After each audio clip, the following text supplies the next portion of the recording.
magnetic field produced ஆகும்.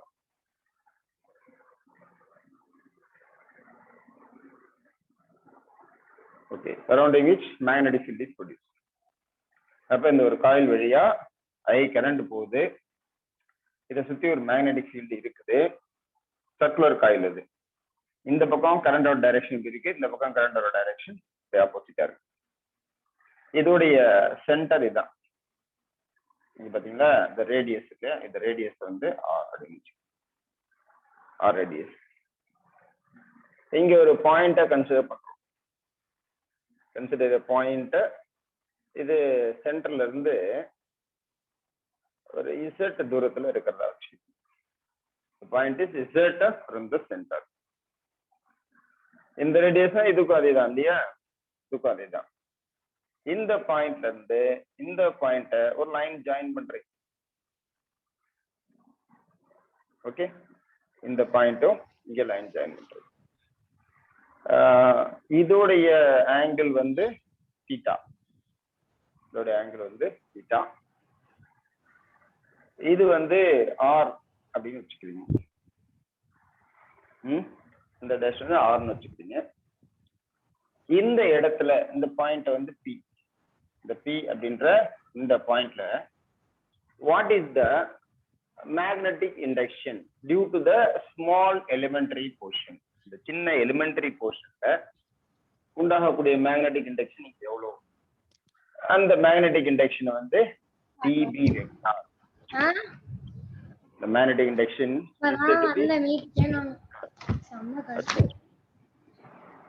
okay. எங்க அம்மா மட்டும் என்ன விட்டு வந்துட்டாங்க. எங்க அம்மாவும் அக்காவும் இப்பதான் வந்து வர வழியில ஆன் பண்ணிட்டு அவர் பட்டி கத்திட்டு இருந்தாங்க.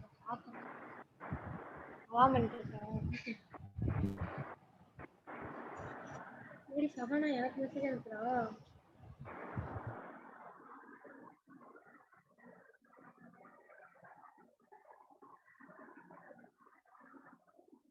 ஓகே, இந்த மாதிரி இருந்துச்சுன்னா இப்போ மேக்னெட்டிக் ஃபீல்ட் எப்படி இருக்கு? இந்த ஒரு ரிங் ஞாபகம் வந்துச்சு. இப்ப எப்படி இருக்கு? இப்படி ஒரு ரிங். இதுதான் இந்த ரிங் எப்படி நான் வச்சிருக்கேன். இந்த ரிங்ல இது ஒரு ஸ்மால் எலிமெண்டரி போர்ஷன். இந்த ரிங்ல இந்த பக்கம் கரண்ட் இப்படி போகுது, இந்த பக்கம் கரண்ட் இப்படி வருது. இப்ப நான் எடுத்துக்கிறது வந்து இங்க எடுக்கிற அந்த பாயிண்ட் பீன்ற பாயிண்ட் இங்க எடுத்துக்கிறேன். இங்க பாருங்க, இதுக்கும் இதுக்கும் அதாவது இந்த ஐடியல் வெக்டார் அப்படின்னு சொல்லுவோம் இல்லையா, அந்த ஸ்மால் எலிமெண்டரி போர்ஷனை இந்த ஐடியல் வெக்டார் இருக்கும். இந்த ஆர் இங்க இருந்து டிஸ்டன்ஸ் எடுத்துக்கிறோம், அந்த ஆர் வெக்டார் இதுக்கும் உள்ள ஆங்கிள் வந்து 90. அதாவது நீங்க கிராஸா எடுக்கணும்னு நினைக்காதீங்க, இந்த ரிங்குக்கு பார்க்கணும். இந்த ரிங்குக்கு பர்பெண்டிகுலர். எப்படி எடுத்தாலும் இந்த ரிங்குக்கு பர்பெண்டிகுலர் இல்லையா. இந்த ரிங்குக்கு நீங்க எப்படி எடுங்க, இப்படி எடுங்க, இப்படி எடுங்க, எப்படி எடுத்தாலும் இங்க இது இந்த பக்கம் இதுக்கும் வந்து பர்பெண்டிகுலர்.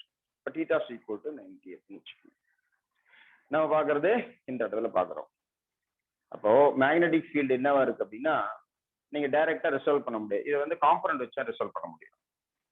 ஒரு ஒயர் அப்படின்னா டைரக்டா ரிசால்வ் பண்றீங்க. இந்த பக்கமும் கரண்ட் போகுது, இந்த பக்கமும் கரண்ட் போகுது. அப்போ டைரக்ஷன் வந்து காம்பனன்ட் வச்சுதான் ரிசால்வ் பண்ணணும். ஹரிசாண்டல் காம்பனன்ட், வெர்டிகல் காம்பனன்ட் அப்படின்னு நீங்க காம்பனன்ட் வச்சு ரிசால்வ் பண்ணணும். இப்போ இந்த சைடை பார்க்கக்குள்ள இதோடைய ரெண்டு காம்பனண்டா புரியுது. இந்த காம்பனண்ட்டை பத்தி நிறைய தெளிவா சொல்லியிருக்கேன். டிபி அப்படிங்கிறது magnetic induction at this point. ஆனா அது என்னவாகுது பாருங்க, இங்க இருக்கிற அந்த ஃபை ஆங்கிள் இது பிரியுது. இது ஹரிசாண்டல் காம்பனன்ட், இது டிபி காஸ் ஃபை. ஓகே, அது டிபி காஸ் ஃபை. இது வந்து ஆங்கிள் வந்து ஃபை. இது ஹரிசாண்டல் காம்பனன்ட். அதே மாதிரி இது வெர்டிகல் காம்பனன்ட், இது டிபி சைன் ஃபை. இது எந்த சைடு பார்த்துருக்கோம்? இந்த சைடுக்கு பார்த்துருக்கோம். இந்த சைடுக்கு ஹரிசாண்டல் காம்பனன்ட், வெர்டிகல் காம்பனன்ட். அதாவது என்ன அர்த்தம்னா, என்ன ஆங்கிள் இருக்குதோ அதை வச்சுதான் இருக்குன்னு அர்த்தம். அடுத்ததா இந்த ஆப்போசிட் சைடு பார்க்கணும். இங்க பாருங்க, இதுக்கும் அதே ஆர் தான் இல்லையா, இதுவும் அதே ஆர் டிஸ்டன்ஸ் தான். இந்த டிஸ்டன்ஸ் இதுவும் r தான். அப்ப இதுவும் இந்த இடத்துல பாருங்க டைரக்ஷன் இப்படி. அப்ப இதுக்கும் அந்த மாதிரி ரெண்டு காம்பனண்டா பிரியுது. ஒன்னு horizontal component, this is db cos phi. அதுக்கும் வெர்டிகல் காம்பனன்ட் எங்க பார்த்தோம்னா இதான் vertical component. Vertical component db sin phi. Okay, இந்த காம்பனன்ட் புரிஞ்சு போச்சுன்னா உங்களுக்கு எல்லாமே. இப்ப இந்த db அப்படிங்கிறது என்ன, db அப்படின்றது என்னன்னு பார்க்கலாம். db தான் உங்களுக்கு தெரியும். What is db? db vector is equal to nu naught by 4 pi into ideal sin theta by r square. இங்க ஒரு யூனிட் வெக்டார் n கேப்னு போடுவீங்க, அப்படியே கூட இருக்கலாம் என்னன்னு வச்சுக்கலாம். இதுல வந்து யூனிட் வெக்டார் அவங்க வந்து k அப்படின்னு எடுத்திருக்காங்க, அதனால அதே கூட நீங்க போட்டுருங்க. இந்த தீட்டா அப்படிங்கிறது என்னன்னா, தீட்டா இஸ் ஆங்கிள் பிட்வீன் எதுக்கு எதுக்கும் அப்படின்னா இந்த ஐடிஎல்லுக்கும் அந்த ஆருக்கும் இருக்கு பாத்தீங்களா, ஆர் வெக்டார். இந்த ஆருக்கும் ஐடியலுக்கும் உள்ளதுதான் அந்த தீட்டா. ஸோ இந்த தீட்டா ஈக்குவல் டு இதை பொறுத்தவரையில 90. இப்பதான் சொன்னதுக்கான எக்ஸ்பிளனேஷன் சொன்னேன். Theta equal to 90. இப்ப தீட்டா ஈக்குவல் டு 90 அப்படின்றத இங்க போட்டீங்க அப்படின்னா db vector equal to nu naught by 4 pi into idl by r square k cap. இப்போ பாருங்க db கிடைச்சு போச்சு இல்லையா, db தான். இங்க பாருங்க db cos phi, இங்க db cos phi. ரெண்டுத்துடைய டைரக்ஷன் பாருங்க. இது ரெண்டுத்தையும் ஆட் பண்ணீங்கன்னா என்ன ஆகும், db cos phi பிளஸ் இது வந்து ஆப்போசிட்ல இருக்கு இல்லையா, இந்த காம்பனண்டா போட்டீங்கன்னா எப்படி சொல்லுவீங்க, இது பாசிட்டிவ் i கேப், இது சாரி பாசிட்டிவ் i கேப், இது நெகட்டிவ் i கேப் இல்லையா. அந்த ரெண்டு டைரக்ஷனும் மேல இருக்கிறது பாருங்க, ரெண்டுமே பாசிட்டிவ் j, இன்னொன்னும் பாசிட்டிவ் j. அப்ப இது என்ன ஆகுது, மேக்னிடியூட் ரெண்டு பேரும் சேம் தான் இல்லையா. db வந்து ரெண்டுத்துக்கும் same magnitude, but opposite direction. ஒன்னு வந்து மைனஸ் சைன் வரும், இன்னொன்னு பிளஸ் சைன் வரும். டோட்டல் வேல்யூ பாத்தீங்கன்னா அது ரெண்டுத்தையும் ஆட் பண்ணா உங்களுக்கு 0 கிடைக்கும். அதனால என்ன பண்ணிடலாம், இதுக்கு ஒரு கான்செப்ட் எழுதிடலாம். db is same magnitude, db cos phi is same in magnitude and opposite in direction.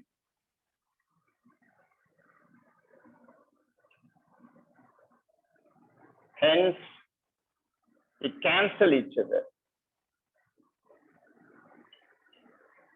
அப்போ இதோட எஃபெக்ட் இதுல வராதுன்னு அர்த்தம். இந்த db cos phi இருக்கு இல்லையா, இது ரெண்டுத்தோட எஃபெக்ட் இதுல வராது. ரெண்டுமே ஈக்குவலாகவும் ஆப்போசிட்டா இருக்கிறத கேன்சல் ஆயிடும். ஆனா அந்த db sin alpha பாருங்க, அது வந்து இதுல வரும். db sin alpha தான் நீங்க ரிசல்டன்ட் எடுக்கும். நீங்க நினைச்ச கூடாது db sin alpha plus db sin alpha 2b db sin alpha அப்படின்ற ஒரு கான்செப்டை இங்க எடுக்க கூடாது. என்ன ரீசன் சொல்றேங்க, இந்த ரெண்டு இடத்தை மட்டுமே நம்ம கான்சென்ட்ரேட் பண்ணல. இது வந்து ஒரு சர்க்குலர் லூப், இந்த லூப் பூரா போயிட்டு இருக்குது அந்த கரண்ட். அதனால இத 2db நம்ம போட முடியாது. db எடுத்துட்டு sin phi இருக்கு பாத்தீங்களா, எடுத்துட்டு இதை இன்டகிரேஷன் பண்ண என்டையர் லூப் நம்மளுக்கு கிடைச்சிரும். அதனால நீங்க அந்த 2db அந்த மாதிரி விஷயம் இங்க ஏன் திங்க் பண்ணக்கூடாது. ஓகே, என்ன நம்ம ஜென்ரலா யோசிப்போம்ல, db sin alpha sin phi db sin phi equal to 2db sin phi அப்படின்னு ரிசல்டன்ட் வரும் அப்படின்னு நினைக்க கூடாது. அதுக்கான ரீசன் இதுதான். அப்ப என்ன மட்டும் தான் வரப்போகுது அப்படின்னா, ஸோ db sin phi இதான் நீங்க கண்டுபிடிக்க போறீங்க. டோட்டலா அங்க db sin phi. அப்போ d வெக்டார் வேணும் அப்படின்னா, டோட்டல் மேக்னெட்டிக் இண்டக்ஷன் என்டையர் லூப்பால வேணும் அப்படின்னா, integration of dB vector sin phi தான் கண்டுபிடிக்க போறோம். இந்த என்டையர் இதோடைய டோட்டல் மேக்னெட்டிக் இண்டக்ஷன் இந்த இடத்துல எவ்வளவு அப்படின்னா ஒரு பார்ட்டை கண்டுபிடிச்சு அதை இன்டகிரேட் பண்ணீங்கன்னா அந்த டோட்டல் மேக்னெட்டிக் இண்டக்ஷன் அந்த இடத்துல எவ்வளவு அப்படின்னு கிடைச்சிரும். அப்ப இதுக்கு முன்னாடி what is value of sin phi? இந்த sin phi என்னன்னு நினைக்கணும். sin phi பாருங்க, இது phi. sin phi னா ஆப்போசிட் பை ஹைபாட்னியூஸ் இல்லையா? sin phi னா ஆப்போசிட் பை ஹைபாட்னியூஸ். அப்ப இந்த ஹைபாட்னியூஸ் அப்படிங்கிறது r, ஹைபாட்னியூஸ் ஜெனரலா r னு வச்சுக்கோங்க. r உடைய வேல்யூ என்ன? r is equal to square root of r square plus z square. இது ஹைபாட்னியூஸ். ஓகேவா? அப்ப sin phi is equal to r by hypotenuse. ஹைபாட்னியூஸ்ங்கிறது என்னது? r square plus z square whole power 1/2. இந்த square ரூட்டுக்கு பதிலா whole power 1/2. அப்ப இதுல அப்படியே போட்டுக்கலாம் இல்லையா? which is equal to அந்த dB ஓட வேல்யூ உங்களுக்கு தெரியும். dB என்னது? பாருங்க, dB ஓட வேல்யூ அதையும் நீங்க இதுல போட்டுடலாம். இன்டகிரேஷன் ஆஃப் dB ஓட வேல்யூ வந்து mu naught by 4 pi into IDL divided by r square into sin phi க்கு பதிலா இப்ப dB ஓட வேல்யூ இது எல்லாமே dB ஓட வேல்யூ இல்லையா? இதெல்லாம் dB ஓட வேல்யூ. sin phi க்கு பதிலா என்ன போட போறீங்க? Capital R by r square plus z square whole power 1/2. Okay, அடுத்து பாருங்க, இந்த r square தோருக்கு r இது ஸ்கொயர் பண்ணீங்கன்னா என்ன வரும்? இந்த r square plus z square வருமா? அதனால ஒரு ஓரமா போட்டுமா? r square is equal to என்ன? r square plus z square. இதுதான் r square, ஹைபாட்னியூஸ் ஸ்கொயர். இனி இதை உள்ள சேர்த்துருங்க. இதை கான்ஸ்டன்ஸ் தான் வெளில எடுத்துருமா? இந்த கான்ஸ்டன்ஸுக்கு நியூ நாட்டுங்கிறது கான்ஸ்டன்ஸ். சரி, ஒரு டைம் போட்டு எடுத்துக்கலாம். Integration of mu naught by 4 pi into IDL by what is r square? r square plus z square, the r square into r divided by again r square plus z square whole power 1/2. ஓகேவா?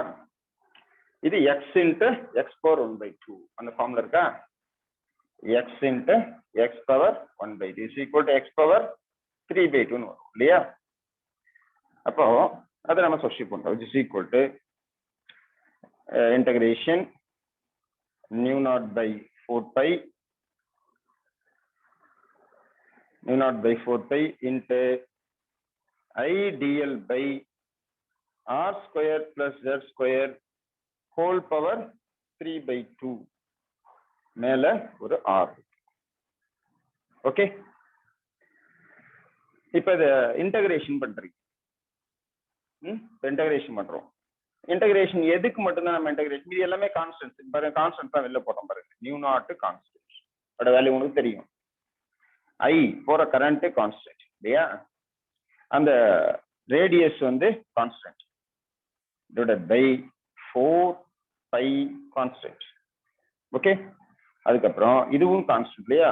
r square plus z square whole power 3/2 இதுவும் constant. Integration of என்ன வருது? dl மட்டும் தான் நிக்கணும். இப்போ integration of dl அப்படின்னா என்ன? இன்டகிரேஷன் ஆஃப் dl இன்டகிரேஷன் பண்ணீங்கன்னா என்ன கிடைக்கும்? இந்த என்டையர் சர்க்கிள் கிடைக்கும். ஒரு வயரோடைய சர்க்கம்ஃபரன்ஸ் என்ன பார்க்கலாம்? 2 pi r. ஒரு வயரோட சர்க்கம்ஃபரன்ஸ் ஆஃப் வயர் அப்படின்னா 2 pi r. இப்போ integration of d by dl அப்படின்னா என்னது? Integration of dl equal to என்னது? 2 pi r வந்து கேபிட்டல் R தான் ரேடியஸ். 2 pi r. அப்போ b வெக்டார் ஈக்குவல் டு இதுக்கு நீங்க வந்து அந்த காம்பனன்ட் இது யூனிட் வெக்டாரை போட்டுக்கிட்டே வந்துருக்கு. k cap.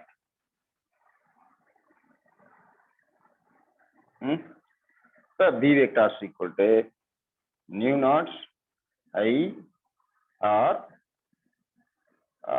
divided by 4 pi r square plus z square whole power 3/2. Integration of dl க்கு என்ன கண்டுபிடிச்சீங்க? 2 pi r. ஓகே, இப்போ அந்த 2 pi r உள்ள கொண்டு வந்துட்டீங்கன்னா இந்த பையும் கேன்சல் ஆயிடும். இந்த 2 கேன்சல் ஆகி கீழே டினாமினேட்டர்ல 2 வரும். இந்த r மேல r ஸ்கொயர் வரும் இல்லையா? So b vectors equal to mu naught i r square. இந்த r மட்டும் r ஸ்கொயர், பை கேன்சல் ஆயிடும். 2 ஆல் அடிச்சிட்டிங்கன்னா இங்கே 2 அப்படின்னு மட்டும் வரும். இங்க மீதி வந்து r square plus z square whole power 3/2. நல்லா கவனிங்க. இப்ப இந்த டேர்ம் வரல உங்களுக்கு புரியுத? யூனிட் வெக்டார் வந்து k கேப். இதுதான் இந்த ஒயர்ல போகக்கூடிய மேக்னெட்டிக் ஒயர்ல போகக்கூடிய ஐ கரண்டால உண்டாகக்கூடிய மேக்னெட்டிக் இண்டக்ஷன் z தூரத்துல என்ன அப்படின்னா இதுதான். இது எல்லாத்துக்கும் வேல்யூ தெரிஞ்சதுன்னா you can find out the magnetic induction at this point, which is the distance from the center of the coil. Okay, இது வந்து இப்போ சப்போஸ் வந்து நீ எடுத்துக்கிற டிஸ்டன்ஸ் இங்க சென்டர்ல எடுத்துக்கிறீங்க, அதாவது இந்த z equal to 0. நம்ம சென்டர்ல இருந்து z தூரம் எடுத்தீங்க அப்படி இல்லையா, அந்த பாயிண்ட் P வச்சிருக்கீங்க இல்லையா? we select the point at the center of the circle. இது வந்து கண்டிஷன். நம்மளா வந்து அசீவ் பண்ணி ஒரு கண்டிஷன் அப்ளை பண்றோம். at the center z equal to 0. சென்டர்ல வந்து z equal to 0. z equal to 0 அந்த சென்டர்ல அப்ளை பண்ணீங்கன்னா அப்ப இந்த ஈக்குவேஷன்ஸ் என்ன ஆகும் பாருங்க. இங்க z க்கு 0 போட்டீங்கன்னா r ஸ்கொயர் இன்டு 3/2 வரும் சரியா? r square into 3/2, r square into 3/2 வரும். ஸ்கொயரும் கேன்சல் ஆயிடுச்சுன்னா r கியூப் வரும். டினாமினேட்டர்ல வந்து r கியூப் வரும். ஓகே, இப்போ b vectors equal to mu naught i r square divided by 2r cube k cap. மேல வந்து இந்த r ஸ்கொயரையும் கீழே r கியூபையும் கேன்சல் பண்ணிட்டோம்னா வெறும் r மட்டும் கீழே வரும். For n turns, number of turns இருக்கு இல்லையா, இது ஒரே ஒரு சுத்து காயில் மட்டும் தான் சொல்லியிருக்கோம். இந்த காயில்ல n number of turns, 500 turns or 1000 turns, எத்தனை turns n number of turns இருந்துச்சுன்னா என்ன ஆகும்? ஃபார் n டர்ன்ஸ்னா இந்த n ஆல மல்டிப்ளை பண்ணி போறோம். ஒரு டர்னுக்கு தான் இது. n டர்ன்ஸ்னா n into this value. So b vectors equal to mu not n I by 2r k cap. This is magnetic induction for n turns. Okay, ஏதாவது ஒரு டைம் ஒரு glance பாருங்க. இதை பார்ப்போம். ஏதாவது டவுட் இருந்தா கேளுங்க. ரொம்ப முக்கியமான கொஸ்டின் இது.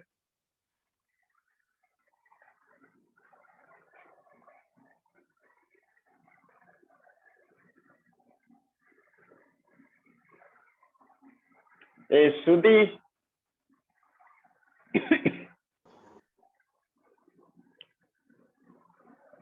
அடுத்து போலாமா? ஏதாவது ஸ்கிரீன்ஷாட் எடுத்துக்கிறீங்களா?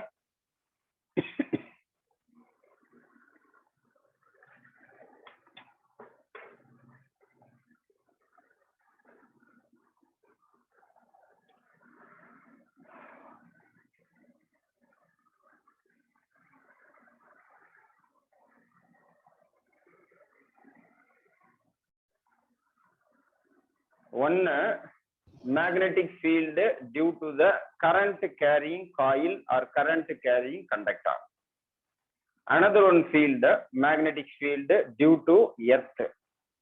So இந்த ரெண்டு ஃபீல்டு ஒன்னுத்துக்கு ஒன்னு கிராஸ் ஆயிருக்கு, பர்பெண்டிகுலரா இருக்கிறதா வச்சுக்கோங்க. அதுல வந்து கொண்டு போய் ஒரு காம்பஸை வைக்கிறீங்க. ஒரு காம்பஸை கொண்டு போய் வைக்கிறீங்க. அதாவது காம்பஸ் மீன்ஸ் ஒரு மேக்னெட்டிக் நீடில கொண்டு போய் அதுல கொண்டு போய் வைக்கிறீங்க. You keep your magnetic needle between the two uniform crossed fields. ரெண்டு ஃபீல்டுமே யூனிஃபார்ம் ஃபீல்ட், ரெண்டுமே கிராஸ் ஆயிருக்கக்கூடிய ஒரு ஃபீல்ட். அங்க கொண்டு போய் ஒரு மேக்னெட்டிக் நீடில வச்சீங்க அப்படின்னா, where the magnetic needle comes to rest, அப்படின்னு பாத்தீங்கன்னா resultant of the two field, ரெண்டு ஃபீல்டுக்கும் எங்க வந்து இன்டென்சிட்டி ஈக்குவலா இருக்குதோ அந்த இடத்துல இந்த மேக்னெட்டிக் நீடில் வந்து ரெஸ்ட்ல வரும். How can you say this in English? எப்படி சொல்ல போறோம் அதுன்னா, when the two uniform field cross each other, if you keep your magnetic needle over which the needle will come rest in the resultant of the two crossed field. அதுதான் அந்த இடத்துல ரெண்டுத்தோட field உடைய magnetic induction எங்க ஈக்குவலா இருக்குதோ அந்த இடத்துல வந்து அந்த நீடில் நின்னுடும். இதுதான் டேஞ்சன்ட் லா. சரி, இந்த டேஞ்சன்ட் லாவுக்கும் நம்மளுக்கும் என்ன சம்பந்தம்? எதுக்காக இந்த டேஞ்சன்ட் கேல்வனோமீட்டர் அப்படின்னு ஒண்ணு வச்சிருக்கோம் அப்படின்னா, ஒண்ணு சொல்லுவாங்க, no other instrument is as sensitive compared to galvanometer, tangent galvanometer, to measure the current. கரண்ட்டை வந்து துல்லியமா அளக்கக்கூடிய இன்ஸ்ட்ருமெண்ட் டேஞ்சன்ட் கேல்வனோமீட்டர் அளவுக்கு சென்சிட்டிவா எதுவுமே இல்லை அப்படின்றது தான் அர்த்தம். அவ்வளோ அளவுக்கு கரண்ட்டை துல்லியமா அளக்கக்கூடிய ஒரு இன்ஸ்ட்ருமெண்ட் தான் அந்த டேஞ்சன்ட் கேல்வனோமீட்டர். அந்த டேஞ்சன்ட் கேல்வனோமீட்டரை பத்தி தான் பார்ப்போம். Tangent galvanometer is works on the principle of tangent law. அது வந்து இந்த டேஞ்சன்ட் லா பேசிக்ல ஒர்க் ஆகுது. அதை எப்படி சார் அப்படின்னா, எப்படி இருக்கு அந்த இன்ஸ்ட்ருமெண்ட்? அந்த இன்ஸ்ட்ருமெண்ட்டை பத்தி நான் ஃபர்ஸ்ட் சொல்லிடுறேன். அந்த இன்ஸ்ட்ருமெண்ட் எப்படி இருக்கும் அப்படின்னா, திரும்பி வந்து நான் அந்த டயக்ராம அழிச்சாலும் அழிச்சுப்பேன். இப்படி ஒரு சர்க்குலரா, இது வந்து உங்களுக்கு பிராக்டிகல்ல உண்டு. ஒரு சர்க்குலரா ஒரு மெட்டல் பிளேட், அந்த மெட்டல்னா பிராஸா இருக்கலாம் அல்லது இன்சுலேட், அதாவது நான் கண்டக்டிங்கா இருக்கணும். கரண்ட்டை வந்து ஈஸியா வந்து அது வந்து கரண்ட்டை இழுத்துக்க கூடாது, அந்த மாதிரி வந்து பிராஸா இருக்கலாம், இல்ல வந்து வுட்டா இருக்கலாம், இல்ல பிளாஸ்டிக்கா இருக்கு. இப்பெல்லாம் பிளாஸ்டிக்ல தான் வருது. இது உள்ள என்ன பண்ணிருப்பாங்க, காயில் சுத்திருப்பாங்க. இது உள்ள காயில் சுத்திருப்பாங்க. இது நடுவுல வந்து ஒரு அப்ரைட் ப்ரொஜெக்ஷன் ஒண்ணு இருக்கும். இந்த ப்ரொஜெக்ஷன், அப்ரைட் ப்ரொஜெக்ஷன்ல ஒரு கேம்பஸ் பாக்ஸ் வச்சிருப்பாங்க. அதாவது மேக்னெட்டிக் நீடில் சொல்றோம் இல்லையா, அந்த மேக்னெட்டிக் நீடில் வச்சிருப்பாங்க. இது 4 குவாட்ரண்டா பிரிஞ்சிருக்கு. இந்த காம்பஸ் பாக்ஸ் சொல்றோம் இல்லையா, இது 4 குவாட்ரண்டா பிரிஞ்சிருக்கும். இது 0, இது 0, இது 90, இது 19 இருக்கும். இங்க வந்து 10 அப்படின்னு போட்டு இந்த பக்கம் 90 வரும். அதே மாதிரி இங்க 10, 20, 13 போட்டு இங்க 90 வரும். அதே மாதிரி இங்க 10, 20 போட்டு இங்க 90 வரும். இங்க அதே மாதிரி 0ல இருந்து 19 வரும். இல்லையா? இதுக்கு நடுவுல ஒரு மேக்னெட்டிக் நீடில் இருக்கும், சின்னதா இருக்கும். அதாவது இந்த மேக்னெட் நீடில் வந்து இவ்வளவுதான் இருக்கும். நம்ம கன்சிடர் பண்ற ஒரு பாயிண்டர் ஒண்ணு குறுக்க இருக்கும், அலுமினியம் பாயிண்டர். ஒரு அலுமினியம் பாயிண்டர் இருக்கும். இந்த மேக்னெட்டிக் நீடில் வந்து சின்னூண்டா இருக்கும். அது எதுல பண்ணிருப்பாங்கன்னா, ஒரு டிப், அதாவது ஒரு ஷார்ப் பாயிண்ட் மாதிரி இருக்கும்.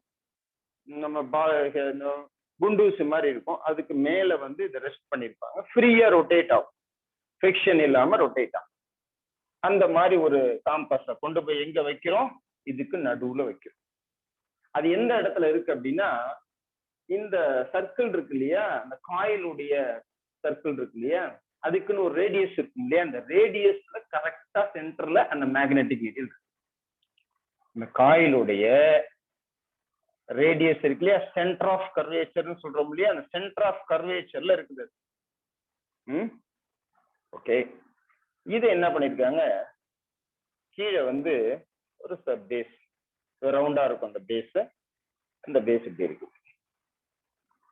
இதுல ஒரு 4 டெர்மினல்ஸ் இருக்கும் பாருங்க, 4 டெர்மினல்ஸ் இருக்கும்.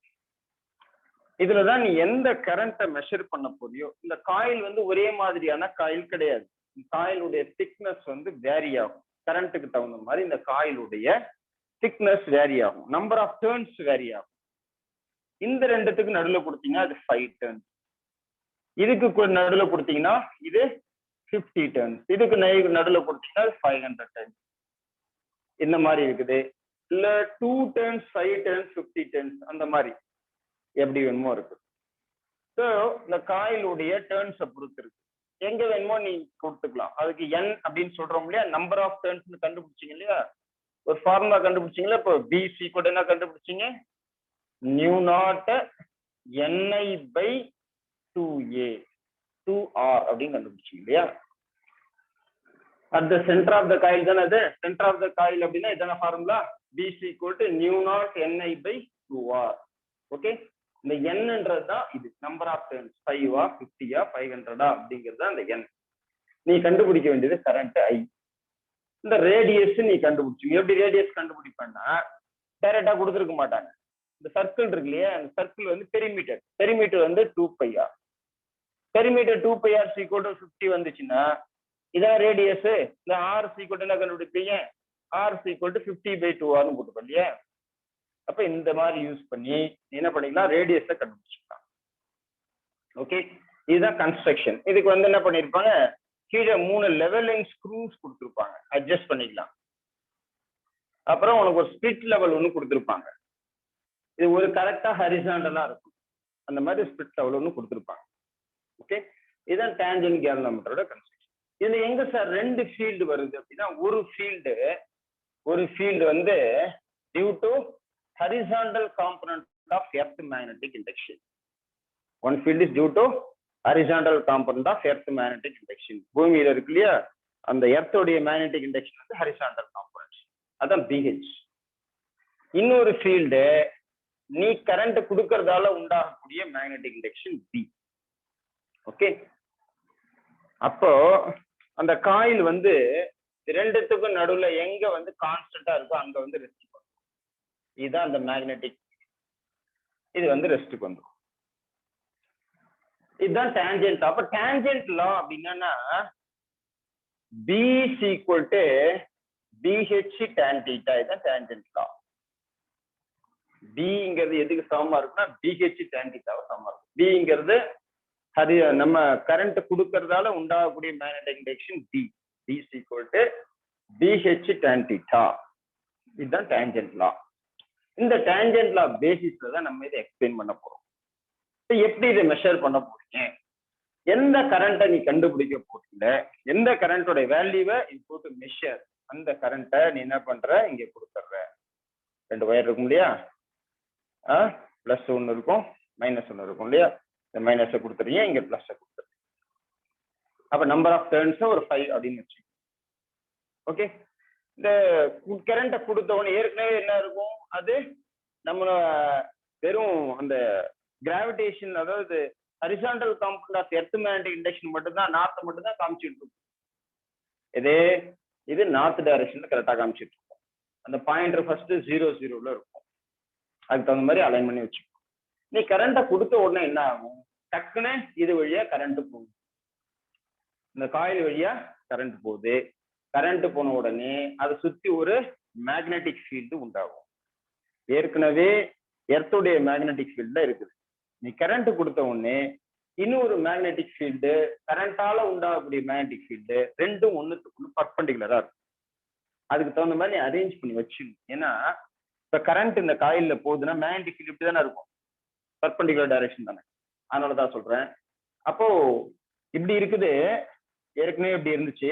காயில் வந்து இதுதான் மேக்னெட்டிக் நீடில்னு வச்சுக்கோங்க, இது நார்த். காயில் எப்படி இருக்குன்னா இதுலயே டைரக்ஷன்லயே காயில். இன்னொன்னு சொல்றேன், இங்க பாருங்க, இது காயில்னு வச்சுக்கோங்க, இது காயில். ஏற்கனவே மேக்னெட் எப்படி வச்சிருக்கீங்க, மேக்னெட்டை இப்படி வச்சிருக்கீங்க. இங்க பாருங்க, காயில் டைரக்ஷன்ல மேக்னெட் வச்சிருக்கீங்க, இது காயில் டைரக்ஷன்ல மேக்னெட் வச்சிருக்கீங்க. இப்போ இந்த காயில் இப்ப கரண்ட் போகல, கரண்ட் போன உடனே இந்த காயில்ல மேக்னெட்டிக் ஃபீல்டு வருமா, அந்த மேக்னெட்டிக் ஃபீல்டு எப்படி இருக்கும், அந்த மேக்னெட்டிக் ஃபீல்டு இப்படி இருக்கும். ஓகே, பர்பெண்டிகுலர் டைரக்ஷன்ல இருக்கும். அப்போ இது எர்த்தோட ஃபீல்டு இப்படி இருக்குது, இதுல மேக்னெட்டிக் ஃபீல்டு, இதுல கரண்ட் போன உடனே மேக்னெட்டிக் ஃபீல்டு இப்படி இருக்குது.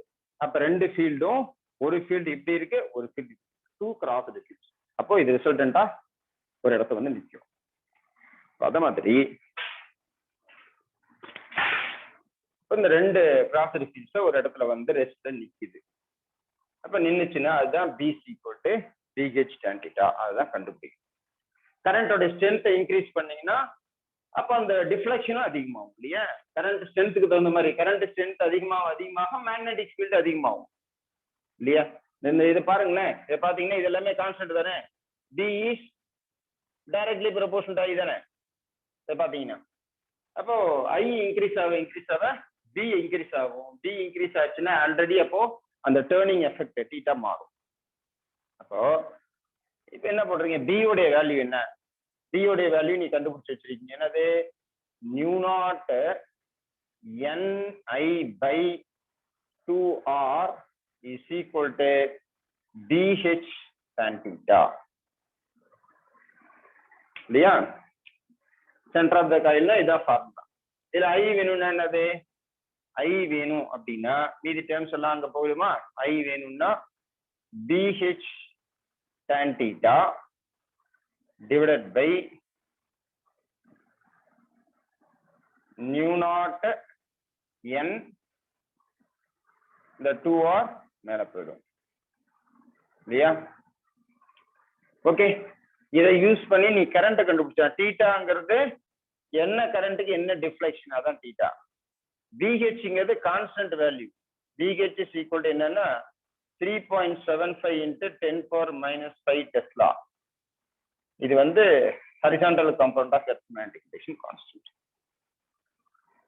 இது வந்து கரண்ட்டை கண்டுபிடிக்கிறதுக்கான ஃபார்முலா. சப்போஸ் என்ன பண்ணுவாங்க, உங்களுக்கு பிராக்டிக்கல்ல கரண்ட் கொடுத்துருவாங்க, எவ்வளோ கரண்ட்டுக்கு எவ்வளோ டிஃப்ளெக்ஷன் உனக்கு தெரிஞ்சிடும். நீ என்ன கண்டுபிடிக்கணும்னா உனக்கு பிஹெச்ச கண்டுபிடிக்க சொல்லுவாங்க. இதே கரண்ட்டை கண்டுபிடிக்க ஈஸியா பிடிச்சிடலாம்னு வச்சுக்கோங்க, பிஹெச்ச கண்டுபிடிக்க சொல்லுவாங்க. அப்ப இதுல பிஹெச் வேணும்னா என்ன சொல்லுவீங்க, horizontal component of earth magnetic induction பிஹெச்ச கண்டுபிடிக்க சொன்னா, அப்போ பிஹெச் இந்த பக்கம் வச்சுக்கிட்டு டேன் அந்த பக்கம் கொண்டு போகணும் இல்லையா? இது என்ன படிப்பீங்க, I by tan theta அப்படின்னு போட்டுக்கிட்டு மீதி எல்லாம் இது new not n by 2r இதை கண்டுபிடிச்சின்னா உங்களுக்கு பிஹெச் கண்டு. இந்த பிஹெச் வேல்யூ என்னன்னு சொல்லிட்டேன், இந்த வேல்யூ வரணும். என்ன கரண்ட்டுக்கும் இந்த தீட்டாவும் மட்டும் தான் வேரியேஷன். இதெல்லாம் constant. New not n r இதெல்லாம் கான்ஸ்டன்ட். எது மட்டும் வேரி ஆக போகுது, I வேரி ஆனா தீட்டா வேரி ஆக போகுது. ஓகே, இது வேரி ஆச்சுன்னா ஒரு 2-3 கரண்ட்டுக்கு 2-3 தீட்டா எடுத்து அதோட ஆவரேஜ் எடுத்து போட்டீங்கன்னா உங்களுக்கு பிஹெச் கிடைக்கும். ஓகே, இதுதான் இப்போ டேஞ்சன்ட் லா யூஸ் பண்ணி டேஞ்சன்ட் கேல்வனோமீட்டரை கன்ஸ்ட்ரக்ட் பண்ணக்கூடிய மெத்தடு. இது உங்களுக்கு ப்ராக்டிக்கலாகவும் உண்டு. ஒரு கிளான்ஸ் பார்த்துங்க. ஏதாவது டவுட் அப்படின்னா கேட்டீங்க.